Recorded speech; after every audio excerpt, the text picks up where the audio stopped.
პრობაციონერებისთვის სერვისებზე ხელმისაწვდომობის არეალი საქართველოს მასშტაბით კიდევ უფრო გაფართოვდა. ამერიკის საელჩოს დახმარებით პრობოქსის 10 აპარატი ქვეყნის მასშტაბით 10 ლოკაციაზე განთავსდება.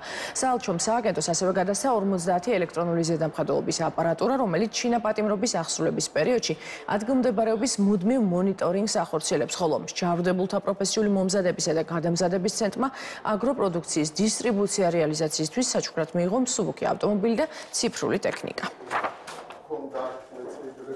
საუბარი არის დანაშაულის პრევენციის, არასაპატიო საჯართა აღსრულების და პრობაციის ეროვნული სააგენტოსთვის, პრობოქსების გადმოცემაზე და ასევე ელექტრონული მონიტორინგის სისტემისთვის რამოდენიმე სამაჯურის ჩუქებას. რაც შეეხება მსჯავრდებულთა პროფესიულ მომზადებას და გადამზადების ცენტრის დახმარებას, ჩვენ განმოგვეცა სპეციალური ავტომობილი, რომელიც პატიმართა მიერ დამზადებული პროდუქციის ტრანსპორტირებას მოახდენს როგორც რემარკეტში, ასევე კერძო სექტორში. ეს აღჭურვილობა საქართველოს პენიტენციურ სისტემას დაეხმარება საზოგადოებასთან პრობაციონერთა უფრო წარმატებულ რეინტეგრაციაში. საბოლოო მიზანი კი გახლავთ რეციდივის რაოდენობის შემცირება. ამერიკის შეერთებული შტატების საელჩოსა და ამერიკის შეერთებული შტატების სახელმწიფო ანტინარკოტიკულ და სამართალდამცავ ორგანოებთან თანამშრომლობის ბიუროს აქვთ მჭიდრო თანამშრომლობა და პარტნიორობა საქართველოს იუსტიციის სამინისტროსთან. ჩვენ ძალიან ვამაყობთ ამ პარტნიორობით.